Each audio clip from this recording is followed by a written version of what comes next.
Discuss करेंगे maths का आपका जो संख्या पद्धति है उसके ऊपर। ठीक है, सभी बच्चे जल्दी से कनेक्ट हो जाएंगे।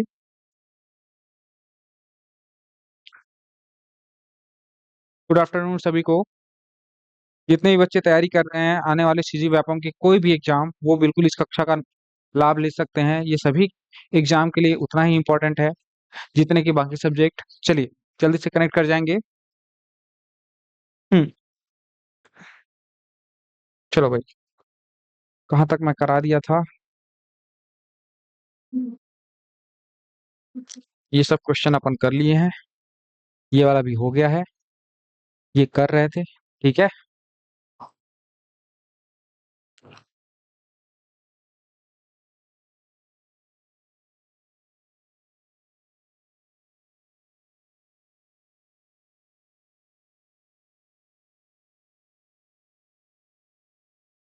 चलो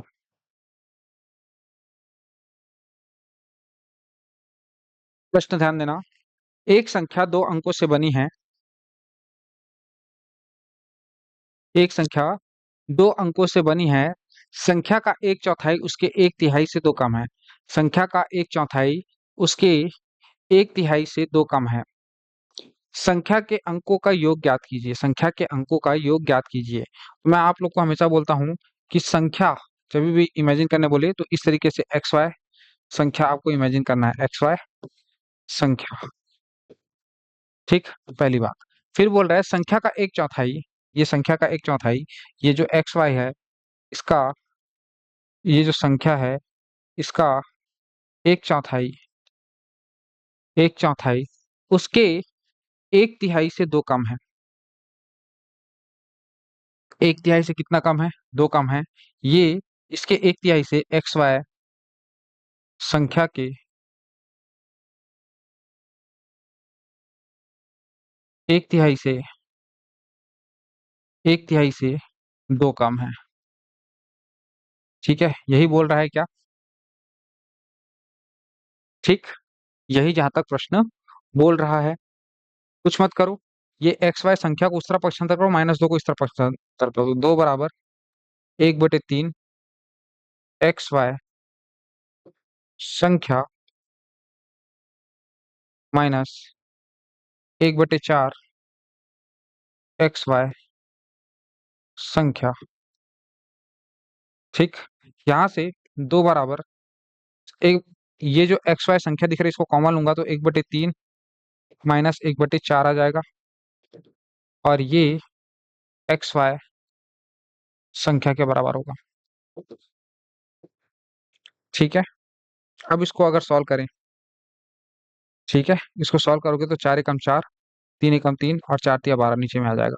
तो दो बराबर हो जाएगा चार एकम चार माइनस तीन डिवाइडेड बाय चार तिया बारह एक्स वाई संख्या। ठीक, अब यहाँ से चार माइनस तीन एक हो जाएगा, बारह दूनी चौबीस, एक्स वाई संख्या बराबर हो जाएगा, एक्स वाई संख्या जो आपका संख्या है वो आ जाएगा बारह दूनी चौबीस। तो आपका संख्या कितना आ गया है? बारह दूनी चौबीस। अंकों का योग पूछा हुआ है तो अंकों का योग क्या होगा? अगर मैं बात करूं इसमें दो अंक हैं, एक है दो और एक है चार, दो और चार दोनों का योग पूछा हुआ है जो कि छह के बराबर होगा, ये आंसर हो जाएगा।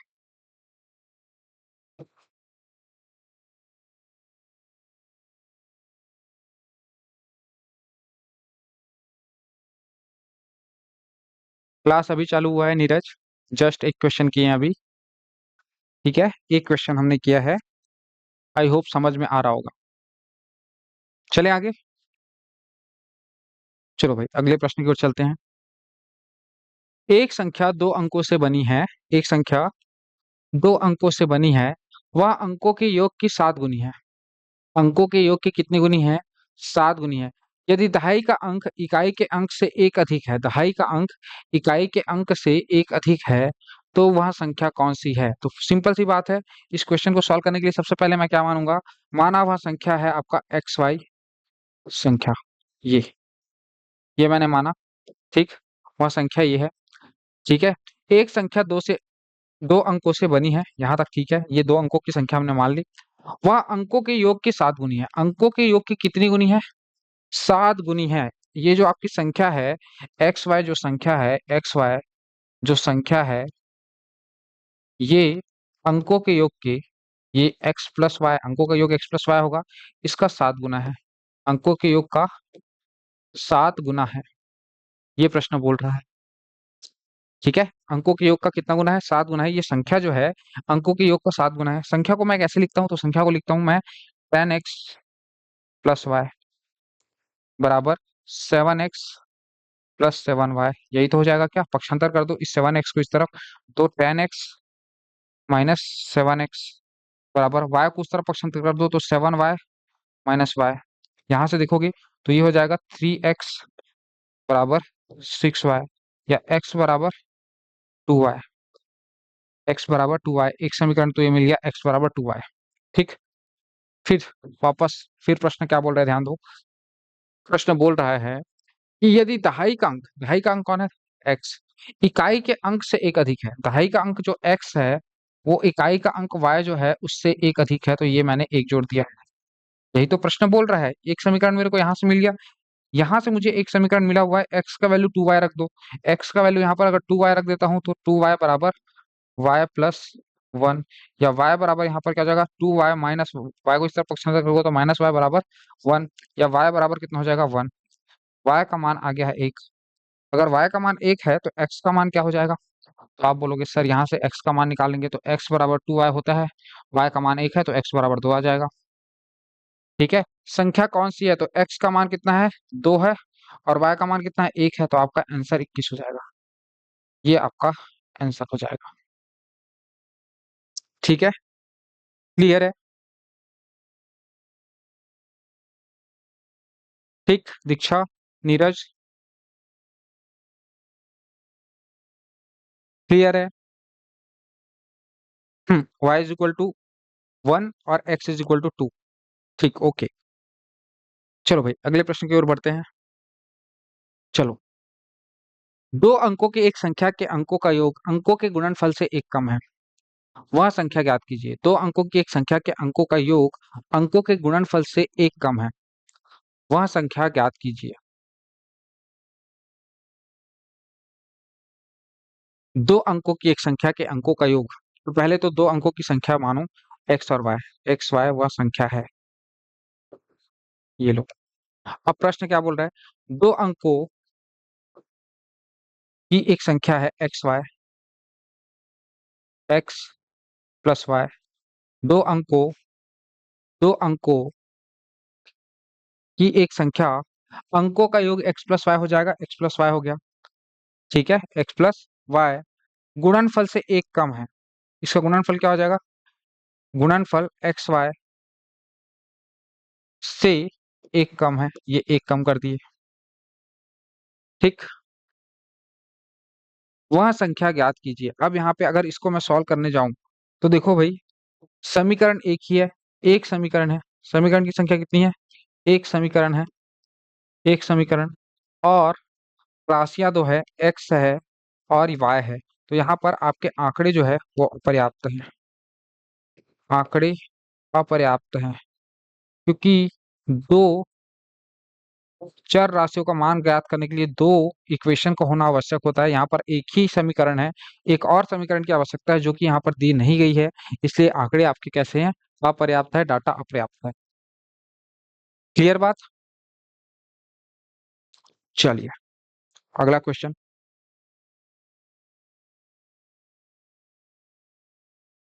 चलो अगला प्रश्न क्या बोल रहा है? दो अंकों की एक संख्या में दहाई का अंक इकाई के अंक से एक अधिक है, दोनों का अंकों का योग 5 है, दोनों अंकों का योग 5 है, वह संख्या ज्ञात कीजिए, वह संख्या ज्ञात कीजिए। चलो ध्यान से सुनना, ठीक है? हो सकता है ये इस टॉपिक का लास्ट क्वेश्चन हो, ठीक है? दो अंकों की एक संख्या, तो दो अंकों की संख्या मैं क्या मानता हूँ? एक्स वाई वह संख्या है। ठीक, दो अंकों की एक संख्या में एक्स वाई वह संख्या है।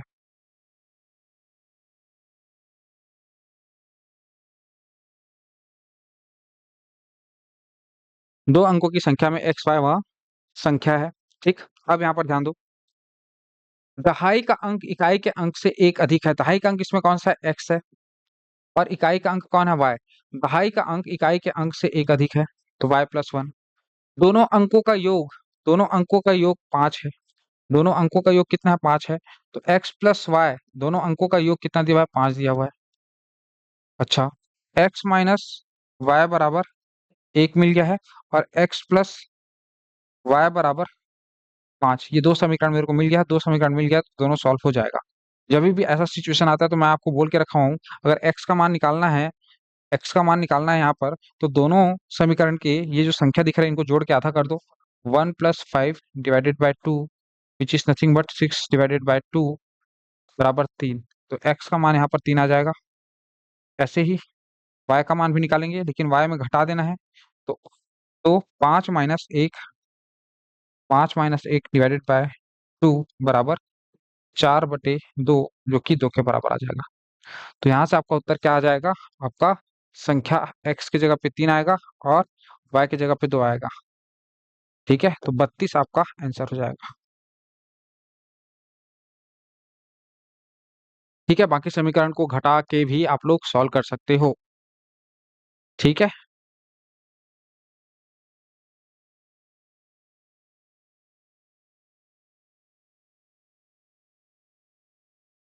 क्लियर।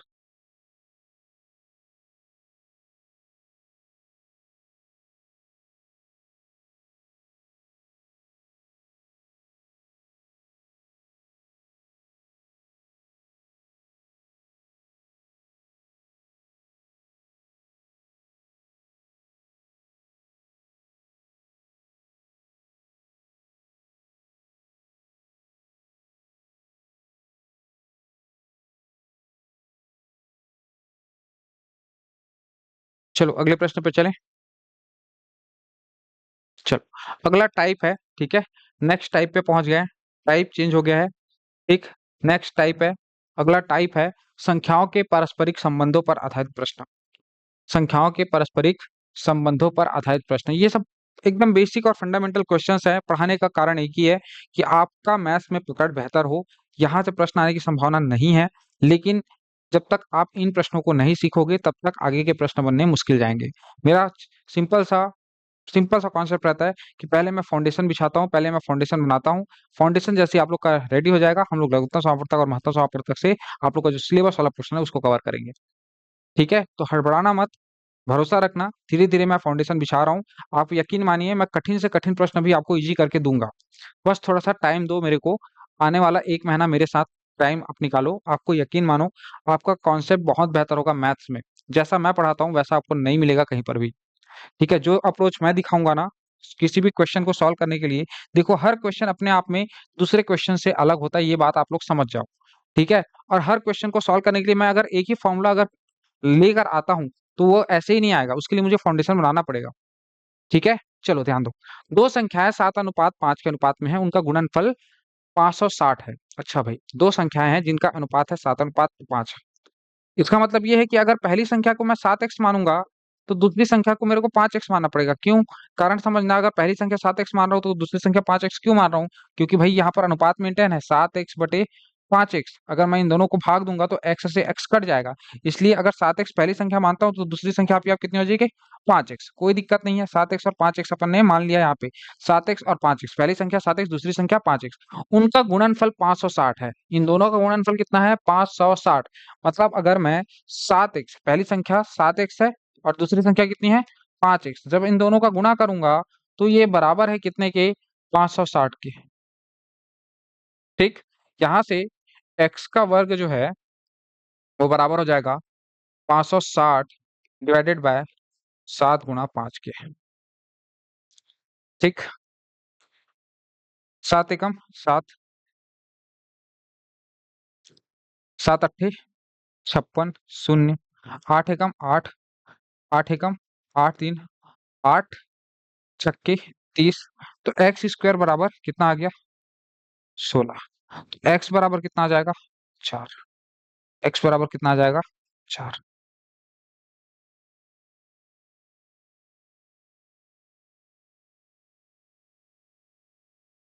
एक्स बराबर 4 आपका आ गया। अगर एक्स का वैल्यू 4 है तो फिर छोटी संख्या और बड़ी संख्या हम ज्ञात कर सकते हैं क्या? तो आपको पता ही है कि पहली संख्या हमने कितनी मानी है? 7x। और दूसरी संख्या हमने कितना माना है 5x। 7x बराबर कितना हो जाएगा 7 गुना 4। पहला संख्या कितना आ गया 28।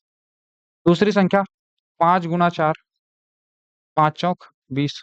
छोटी संख्या कौन सी पूछा हुआ है, तो छोटी संख्या यही वाली है, ये आंसर हो जाएगा। ठीक है, यही आपका क्या हो जाएगा आंसर। क्लियर। हाँ, छोटी संख्या 20 हो जाएगा। ठीक है दीक्षा। ओके, बढ़िया। हम्म, अगला प्रश्न ध्यान दो। तीन संख्याओं का योग 75 है। तीन संख्याओं का योग कितना है 75 है। प्रथम तथा द्वितीय संख्याओं में 3:5 तथा द्वितीय एवं तृतीय संख्याओं में 5:7 का अनुपात है। अब ये क्वेश्चन जो है, अनुपात समानुपात जब तक नहीं पढ़े रहोगे तब तक बनना मुश्किल है। लेकिन अभी मैं यहाँ पर सिखाऊंगा, समझना प्रयास करना समझने का। जैसे कि यहाँ पर दिया हुआ है समझना कि दो संख्याओं का अनुपात, प्रथम और द्वितीय संख्या का अनुपात, प्रथम और द्वितीय संख्या का अनुपात 3:5 है, तथा द्वितीय एवं तृतीय संख्या का अनुपात 5:7 है। तो तीनों संख्याओं का जब तक अनुपात हमको पता नहीं रहेगा, हम एक फिक्स वैल्यू नहीं ले सकते। जैसे कि यहाँ पर मैंने 7x और 5x मान लिया था, है ना। पहली संख्या 7x, दूसरी संख्या 5x। यहाँ पर प्रॉब्लम यह है कि यहाँ पर तीन संख्याएं हैं। पहली संख्या का अनुपात क्या दिया हुआ है, पहली संख्या और दूसरी संख्या का अनुपात दिया हुआ है 3:5। वहीं पर दूसरी संख्या और तीसरी संख्या के बीच अनुपात दिया हुआ है, कितना दिया हुआ है, यहाँ पर देखो 5:7। 5:7। तीनों संख्याओं के बीच अनुपात मुझे निकालना है। और तीनों संख्याओं के बीच अनुपात कैसे निकालूंगा, तो तीनों संख्याओं के बीच अगर मुझे अनुपात निकालना है तो कुछ इस तरीके से लिखूंगा पहले। उसके बाद ये 5 के बगल में 5 यहाँ फिल कर दूंगा, इस 5 के बगल में यहाँ पे 5 फिल कर दूंगा। ठीक, ये वाला 5 इसको 5 फिल करवाया, ये वाला 5 यहाँ पे फिल करवाया। अनुपात समानुपात वाले यूनिट में और डिटेल से डिस्कस करेंगे। 5 × 15 ऊपर से नीचे की ओर गुणा कर दोगे, 5 × 15 अनुपात 5×5 = 25 अनुपात 5×7 = 35। इसको और सॉल्व करोगे तो ये सब 5 से भाग जाएगा, तो यहाँ पर 3 आ जाएगा। 3:5:7। ठीक है, सबको 5 से भाग लगाओ, 5×3 = 15, 5×5 = 25, 5×7 = 35। अब यहाँ पर मैं चाहूं तो पहली संख्या, दूसरी संख्या और तीसरी संख्या का अनुपात कितना है, 3:5:7 है। 3:5:7 है। इसका मतलब ये है कि मैं पहली संख्या को चाहूं तो 3x मान सकता हूँ, दूसरी संख्या को मैं 5x मान सकता हूँ, और तीसरी संख्या को मैं 7x मान सकता हूँ। 3x, 5x और 7x। ठीक है, 3x, 5x और 7x। ठीक, अब ध्यान दो, 3x, 5x और 7x तीनों संख्याओं को मैं मान सकता हूँ। हम्म, अब यहाँ पर इसको फिर फर्दर कैसे सॉल्व करें, तो फर्दर सॉल्व करने के लिए देखो, बोला हुआ है कि तीन संख्याओं का योग कितना है 75 है। तीनों संख्याओं का योग कितना है 75। इसका मतलब ये है कि अगर मैं, पहली संख्या 3x है, तो 3x plus 5x plus 7x, तीनों का जो योग है इन तीनों संख्या, क्योंकि मैंने माना है 3x, 5x और 7x, संख्याओं को मैंने 3x, 5x और 7x मान के रखा हुआ है, तीनों का योग जो है वो कितना है 75। ये 75 आ गया। ठीक, इसको सॉल्व करोगे तो 7 3 10 5 15x, 15x बराबर 75। बिल्कुल बेसिक से बता रहा हूँ, अभी शॉर्ट ट्रिक भी बताऊंगा सबका। x बराबर 15×6 = 75, तो x का वैल्यू आ गया 6। अब इस x के वैल्यू को यहाँ रख दो। तो पहली संख्या 3x है, तो 6×3 = 18। दूसरी संख्या 6×5 = 30, और तीसरी संख्या 7×6 = 42। 18, 30 और 42 आ गया। सबसे बड़ी संख्या ज्ञात करना है, तो सबसे बड़ी संख्या कौन सी है 42। सबसे बड़ी संख्या कौन सी है 42, तो आपका आंसर हो जाएगा 42। एक और तरीका है इस संख्या को निकालने का, अनुपाती मेथड। ठीक है, अनुपाती तरीका। देखो, इसमें से सबसे बड़ी संख्या कौन सी होगी, ऑब्वियस सी बात है कि ये 7 अनुपात है, तो सबसे बड़ा कौन सा होगा, ये 7। तो 7 अनुपात ऊपर में लिखोगे, 7 अनुपात, डायरेक्ट आंसर बता रहा हूँ। ठीक है, डायरेक्ट अगर आपको लेकर आना है, ये सब झमेला नहीं करना, तुक्के केस में बता रहा हूँ। डायरेक्ट अगर आपको करना है तो ये इन सब में 7 अनुपात आपको लेकर आना है। सबसे बड़ी संख्या क्या है 7। नीचे क्या आएगा, तो नीचे आएगा इन सब का अनुपाती योग। इन सब का अनुपाती योग कितना है, 7 3 10 10 5 15, 60/15, और इसको मल्टीप्लाई कर देना है कुल योग से, जो कि 75 है। ठीक है, 15 कम 15, 15×6 = 75। माफ कीजिएगा, 15 पंचे 75 होता है, मैंने छक्के किया हुआ बार बार। ठीक है, ध्यान देंगे। थोड़ा सा यहाँ पे पता नहीं क्या हो गया था, बस थोड़ा सा गलती हुआ है, ध्यान दीजिएगा। एक्स बराबर 5 आएगा, गलती से बस दिमाग से स्लिप हो गया ये। 15 पंचे 75 होता है। ठीक, तो यहाँ पे 5 दिया, 15 हो जाएगा, 5 पंचे 25 हो जाएगा, और ये 5 सत्ते 35 हो जाएगा। ठीक, यहाँ पर ध्यान दो। अगर मैं बात करूँ डायरेक्ट मेथड, तो यहाँ पर मैंने क्या कहा कि जो सबसे बड़ा वैल्यू है उसको यहाँ पर लिख दो, क्योंकि हमको इसी का वैल्यू निकालना है, 7 वाले का। और नीचे आएगा आपका 15 अनुपाती योग, 7 धन 5 धन 3 15, और इसको गुणा कर देंगे हम किससे, इसको हम गुणा कर देंगे कुल योग जो है उससे, 75 से। ठीक है, तो 15 का 15, 15 पंचे 75, 7 पंचे 35 हमारा आंसर आ जाएगा। 15 छक्के 90 होता है, पता नहीं बस स्लिप शॉट हो गया। ठीक है, ओके।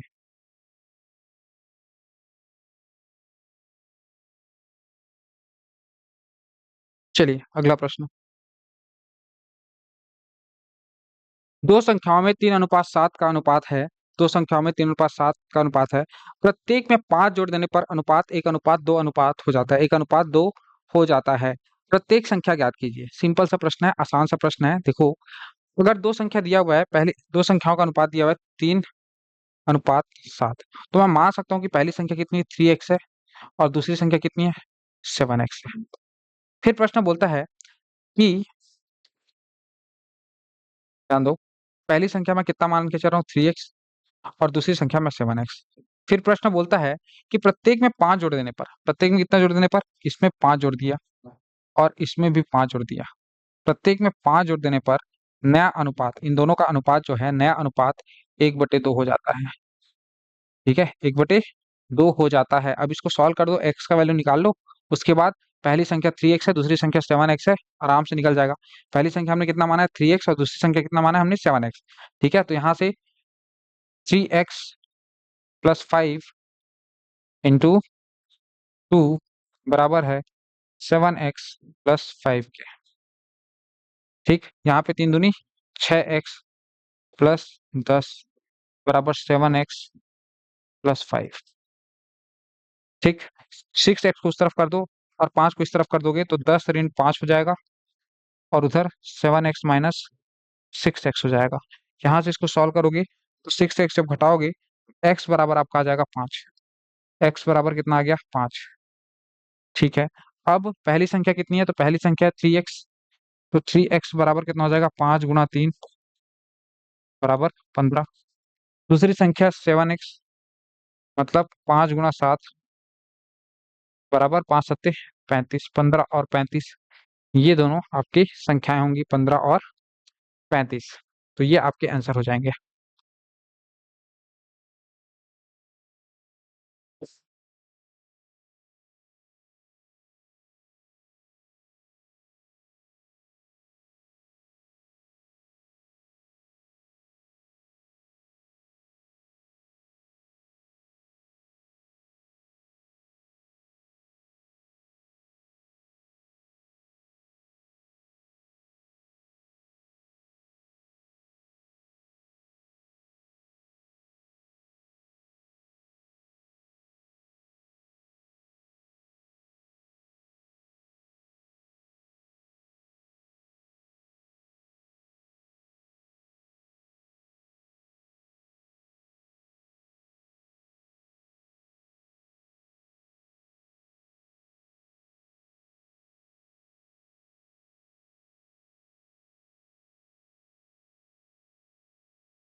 चलो अगला टाइप है जानवरों पर आधारित प्रश्न।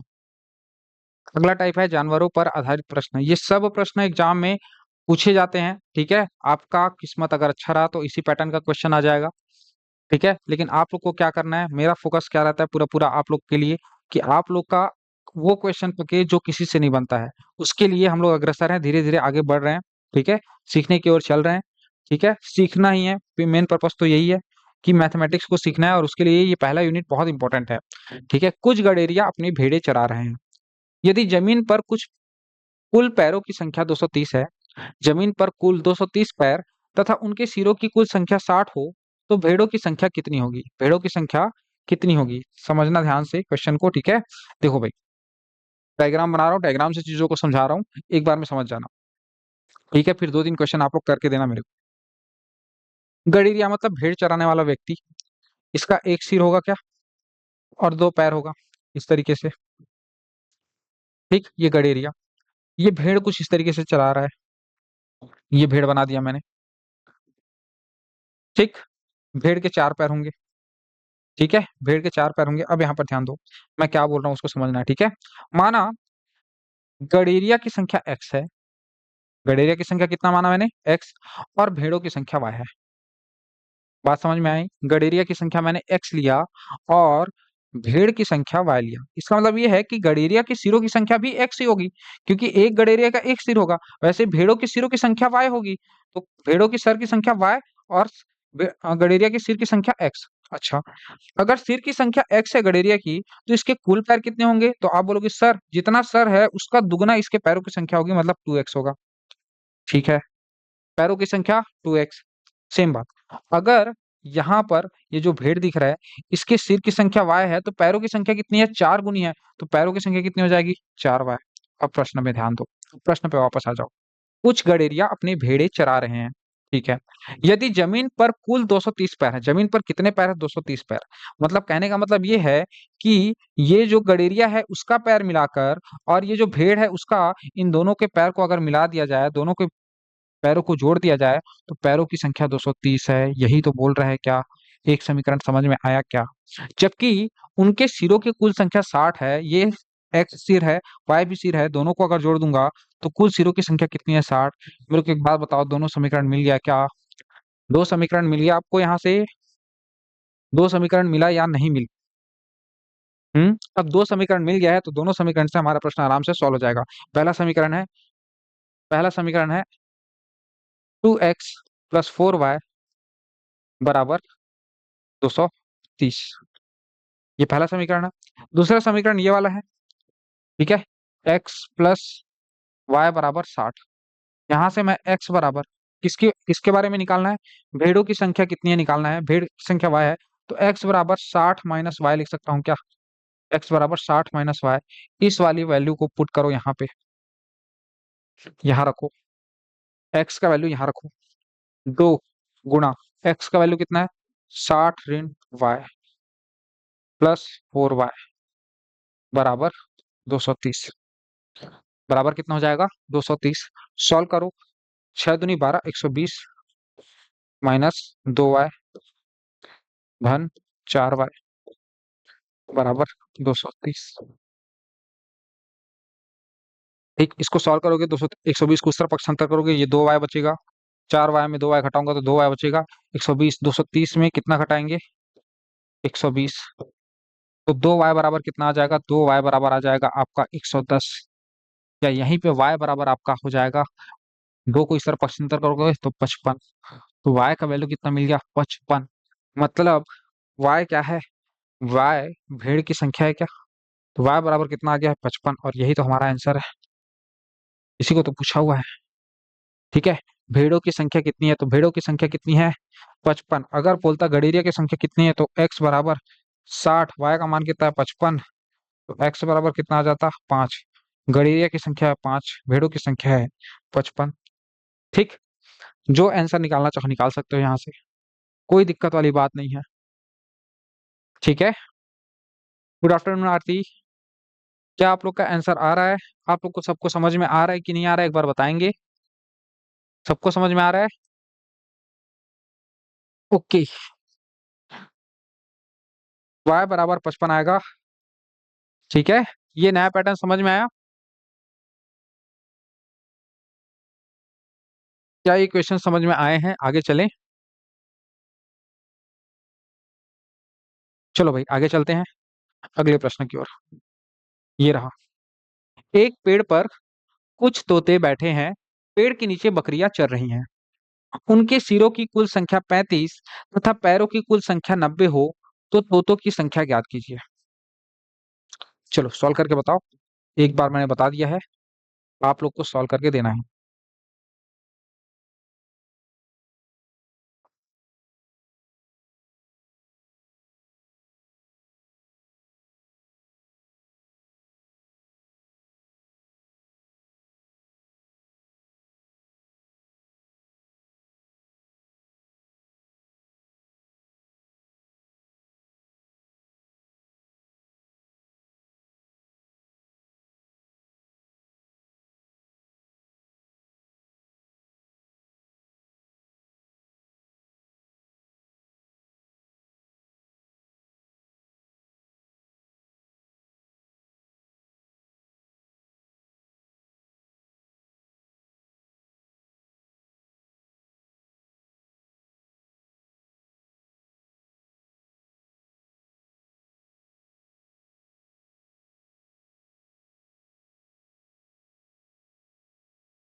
तोतों की संख्या 25। ओके। आरती, भावना, क्या हो रहा है? उत्तर आ रहा है कि नहीं आ रहा है आप लोग का? मैं बनाऊं?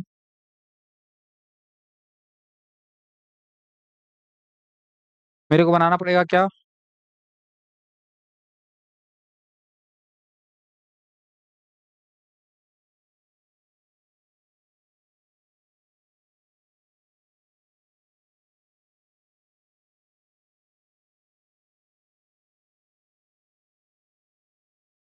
चलो, एक पेड़ पर कुछ तोते बैठे हैं, पेड़ के नीचे बकरियां चर रही हैं। उनके सिरों की कुल संख्या 35 तथा पैरों की कुल संख्या 90 है। तो तोतों की संख्या ज्ञात कीजिए। कुछ नहीं, डायग्राम बनाओ। ये तोते बनाया मैंने। ये तोते के पैरों की संख्या 2। ये पूंछ बना दिया भाई तोते का। बोलोगे फिर सर तोता कैसा बनाया हो? तो तोते की सिर की संख्या x मान लूं, तो पैर की संख्या कितनी हो जाएगी? 2x। ठीक। नीचे कुछ बकरियां चर रही हैं, ये बकरियां बना देता हूँ भाई मैं। ये बकरियां बना रहा हूँ, 1 2 3 4 पैर वाली बकरियां। ठीक, ये बकरियां हैं, इमेजिन कर लेना। बकरियों के सर की संख्या y है, तो पैरों की संख्या कितनी हो जाएगी? 4y। अब प्रश्न क्या बोल रहा है देखो। अगर अगर उनके सिरों की कुल संख्या 35 हो, मतलब x+y बराबर 35 हो, और उनके पैरों की कुल संख्या 90 हो, 2x+4y 90 हो। ठीक है, तो यहाँ पर क्या होगा ये बताना है। x+y हमारे पास कितना है? 35। और x बराबर यहाँ से क्या निकाल सकता हूँ? 35 माइनस वाई। ठीक। दूसरा समीकरण है हमारे पास, 2x+4y, 2x+4y बराबर 90। 2x, x बराबर 2। x का वैल्यू है 35 माइनस वाई, ये 35 मैंने माइनस वाई मैंने रख दिया, प्लस 4y बराबर 90। ठीक है, यहाँ तक क्लियर? सॉल्व करो। 35 दूनी 70, माइनस 2y प्लस 4y बराबर 90। यहाँ से देखो, 70 माइनस प्लस 2y बचेगा बराबर 90। 2y बराबर 20, या y बराबर कितना आ जाएगा? y बराबर 10। y बराबर आ गया है 10। उत्तर नहीं आया अभी, क्योंकि हमको पूछा हुआ है तोतों की सिर की संख्या। तोतों की सिर की संख्या कितनी है? x। ठीक है, तो हमको क्या निकालना है? x। तो x निकालने के लिए इस y का वैल्यू कहाँ पुट करोगे? यहाँ पुट करोगे, तो x बराबर 35 माइनस 10, जो कि 25 के बराबर होगा। ये आंसर हो जाएगा। x बराबर 25 आंसर हो जाएगा। तो जितने बच्चे 25 कमेंट किए हैं उनका उत्तर सही है। बकरी 10, ठीक। बकरी 10, ओके, गुड। तोतों की संख्या 25, ठीक है। क्लियर है? चीजें समझ में आनी इंपॉर्टेंट है। ठीक है, चलो ये प्रश्न आके बताओ सभी। 8 बच्चे ऑनलाइन हो, आठों के 8 से बनना चाहिए। ठीक है, 200-300 बच्चे एडमिशन लिए हो, 8-10 बच्चे आप लोग ऑनलाइन होते हो यार।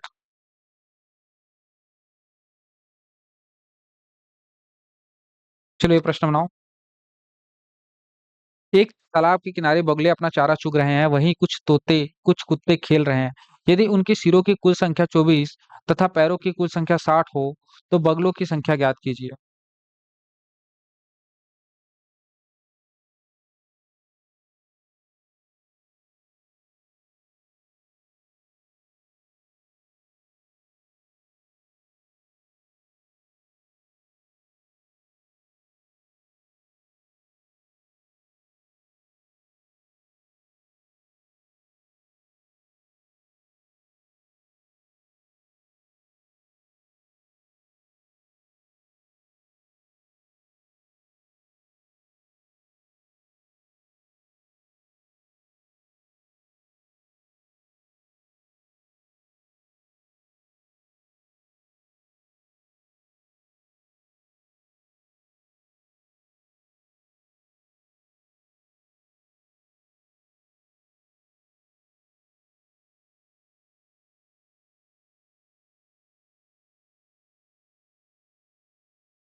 किसी का आंसर आया?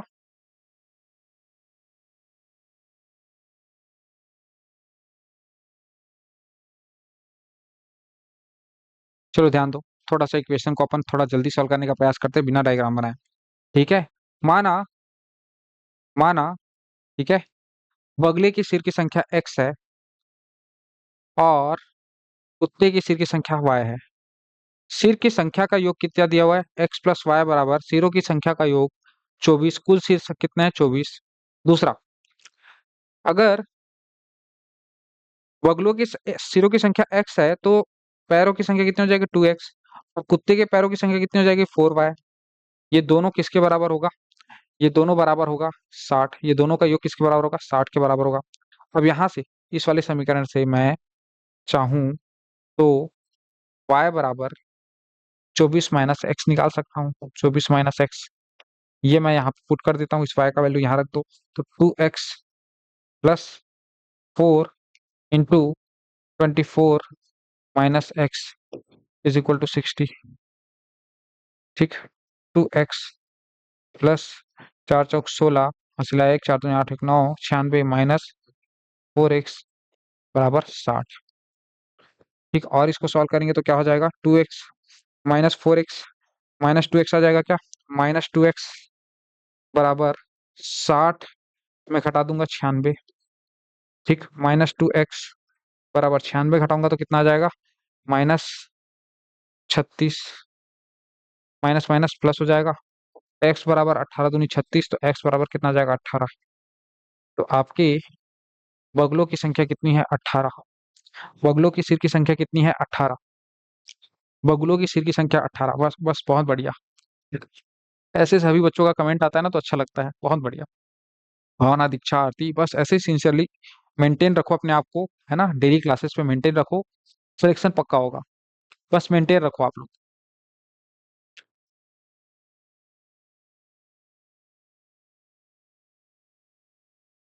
चलो, गुणा भाग और जोड़ घटाव पर आधारित प्रश्न। गुणा भाग और जोड़ घटाव पर आधारित प्रश्न है। एक संख्या में 3 से गुणा करने पर 3 से गुणा करके उसमें से 10 घटाया जाता है। अगला टाइप आ गया ना, टाइप चेंज हो गया। ठीक, टाइप चेंज हो गया, ध्यान दो। अगले टाइप पे आ गए अपन, गुणा भाग और जोड़ घटाव पर आधारित प्रश्न।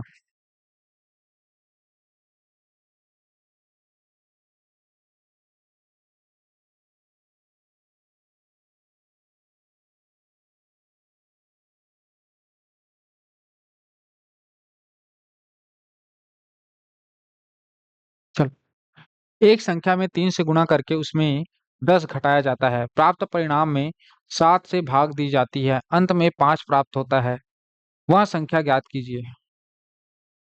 एक संख्या में 3 से गुणा करके उसमें 10 घटाया जाता है। माना वह संख्या x है, मुझे मालूम नहीं है वो संख्या कितनी है, तो वो संख्या x है। इस x में 3 का गुणा किया जाता है, ये 3 मैंने गुणा किया। 3 का गुणा करने के बाद इसमें से 10 घटाया जाता है, तो -10 किया। ठीक, 10 घटाया जाता है। प्राप्त परिणाम को 7 से भाग दिया जाता है, तो इसको मैंने 7 से भाग दिया। इस तरीके से 7 से भाग दी जाती है, अंत में 5 प्राप्त होता है। तो क्या प्राप्त होता है? 5। क्या निकालना है? x का वैल्यू निकालना है। आसान प्रश्न है, बस समीकरण बनाने आना चाहिए। सॉल्व करो। 3x - 10, 3x - 10, 7 को इस तरफ पक्षांतर करूंगा तो 7 पंचे कितना हो जाएगा? 35। इस 10 को राइट हैंड साइड पक्षांतर करूंगा तो 3x बराबर 35 धन 10 बराबर 45 हो जाता है। ठीक, 3x बराबर 45 हो गया है। x बराबर कितना हो जाएगा? तो x बराबर आप बोलोगे 45 में से अगर 3 डिवाइड कर दे सर, तो हमारा x का वैल्यू निकल जाएगा। x बराबर 15 आ जाएगा। यही तो निकालना था। वह संख्या ज्ञात कीजिए, तो वह संख्या क्या है आपका? 15 ही वह संख्या है। हाँ, वेरी गुड दीक्षा, वेरी गुड भावना, बहुत बढ़िया, वेरी गुड। हम्म, और किसी का आंसर मेरे से पहले जो लेकर आया हूँ? आप लोग मेरे से पहले लेकर आ जा रहे हो, अच्छी बात है। ठीक है, मतलब आप लोग का कॉन्सेप्ट क्लियर है, आप लोग तैयार हो अगले यूनिट के लिए। ठीक है, मानता हूँ अभी 2-3 यूनिट हम लोग का बहुत स्लो स्लो चलने वाला है, बहुत धीमा चलने वाला है। क्यों? कारण मैं बता रहा हूँ, क्योंकि ये 2-3 यूनिट जो है वो आपके फाउंडेशन यूनिट है। यहाँ से हम लोग को आसान आसान चीजों को पढ़ना है। ठीक है, घातांक है, करनी है, गुणा है, भाग है, सरलीकरण है, आसान पोर्शन है। इसको करना बहुत जरूरी है, सीखना बहुत जरूरी है। ठीक है, लेकिन चौथे 5वें यूनिट से जब हम कॉन्सेप्ट पकड़ना चालू करेंगे, तब ये मत बोलना कि सर मेरे को ये नहीं आता है, मेरे को वो नहीं आता है, क्योंकि यहाँ पे सिखा रहा हूँ, मेहनत कर रहा हूँ मैं। ठीक। किसी संख्या में 6 से भाग दी जाती है, प्राप्त भागफल में 5 जोड़ा जाता है। सबसे पहले किसी संख्या की जब भी बात करें तो वो संख्या को मान लेना आपको x। किसी संख्या की बात करें तो वो मैंने माना x। इस x को 6 से भाग दिया जाता है, ये मैंने भाग दिया 6 से। ठीक। और प्राप्त भागफल में 5 जोड़ा जाता है, ये मैंने 5 जोड़ दिया। ठीक। प्राप्त भागफल में कितना जोड़ा जाता है? 5 जोड़ा जाता है। पुनः योगफल को 9 से भाग देते हैं, इस पूरे को 9 से भाग देते हैं, ये मैंने 9 से भाग दिया। 9 से भाग देते हैं तो भागफल 1 प्राप्त होता है। भागफल कितना प्राप्त होता है? 1। ये रिजल्ट 1 प्राप्त होता है। 9 को उस तरह पक्षांतर करो तो x डिवाइडेड बाय 6 प्लस 5 बराबर हो जाएगा 9। एक फर्दर इसको सॉल्व करेंगे तो 5 को उस तरफ पक्षांतर करूंगा तो x डिवाइडेड बाय 6 बराबर हो जाएगा 9 माइनस 5, जो कि 4 के बराबर होगा। x बराबर 6 गुना 4 हो जाएगा, तो x बराबर 6 चौक 24।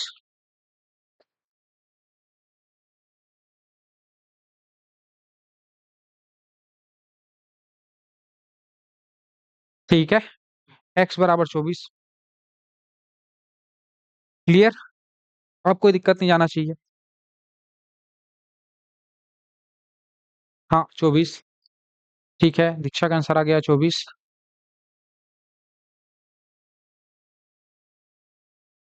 चलो अगला क्वेश्चन। हम्म। अब इस यूनिट का मोस्ट इंपॉर्टेंट टॉपिक आने वाला है, इकाई का अंक ज्ञात करना। ठीक है, इकाई का अंक ज्ञात करना, टॉपिक का नाम क्या है? इकाई का अंक ज्ञात करना। इकाई का अंक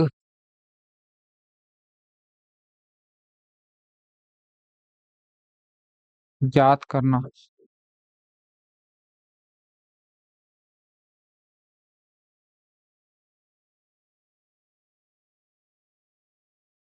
इकाई का अंक ज्ञात करना।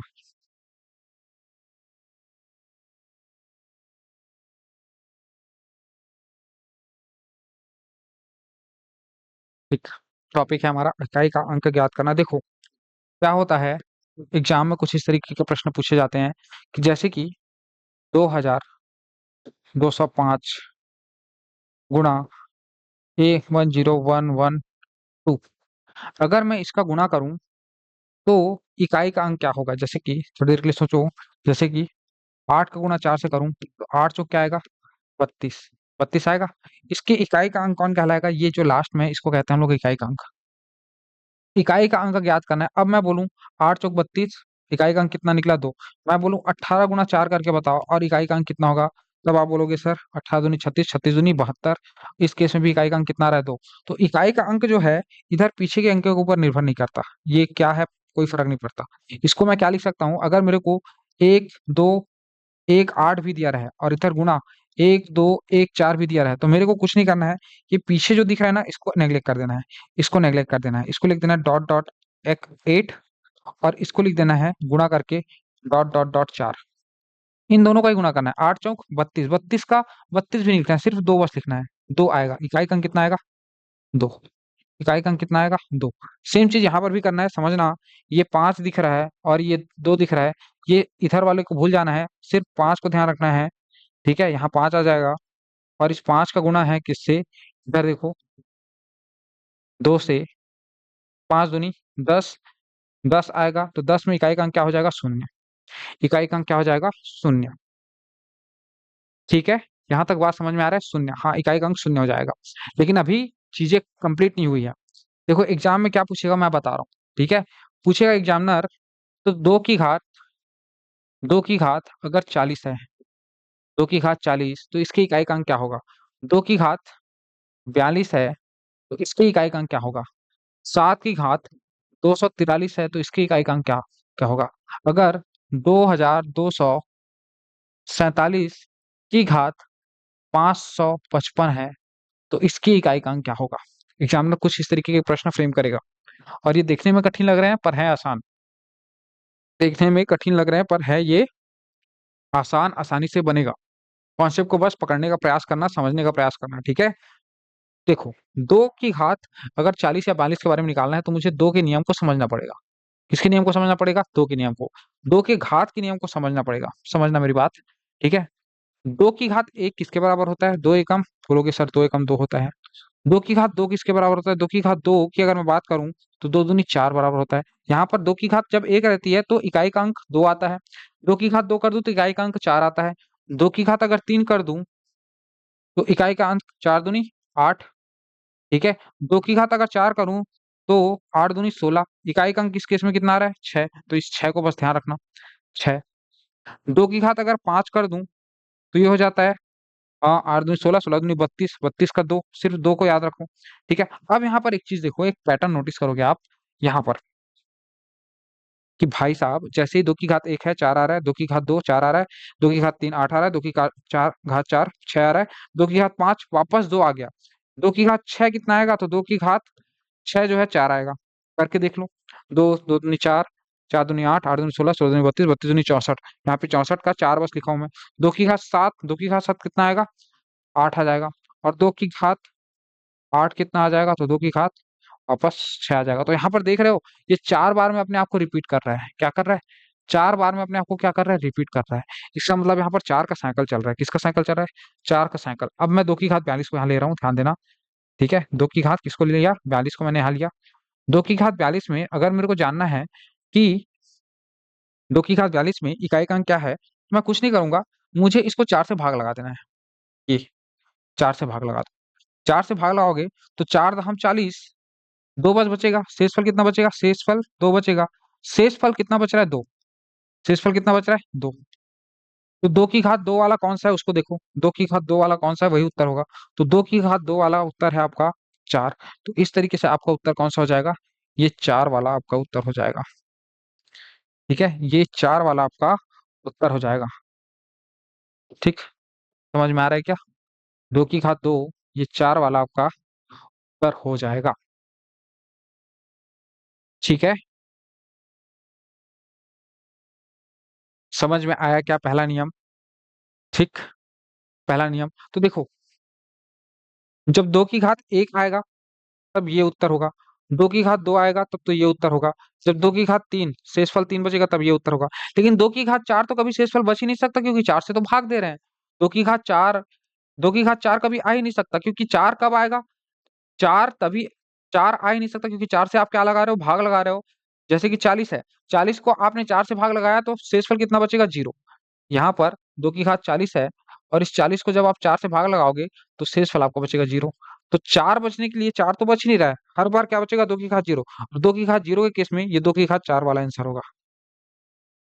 ठीक है, दो की घात जीरो के केस में आपको ध्यान रखना है ये एक बस कंडीशन, कि दो की घात जब जीरो रहेगी तब ये वाला आंसर होगा। ठीक है, दो की घात जीरो के केस में ये वाला आंसर होगा। ठीक है, तो अलग अलग नियम हमको बनाने हैं, दो का, तीन का, चार का, पांच का, छह का, सात का, आठ का, नौ का, सबका नियम बना के चलेंगे।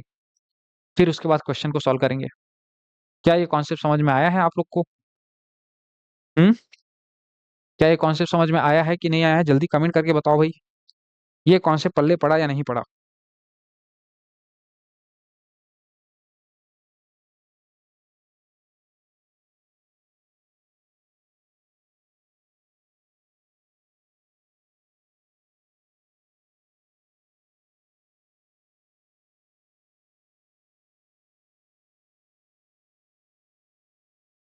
हो गया?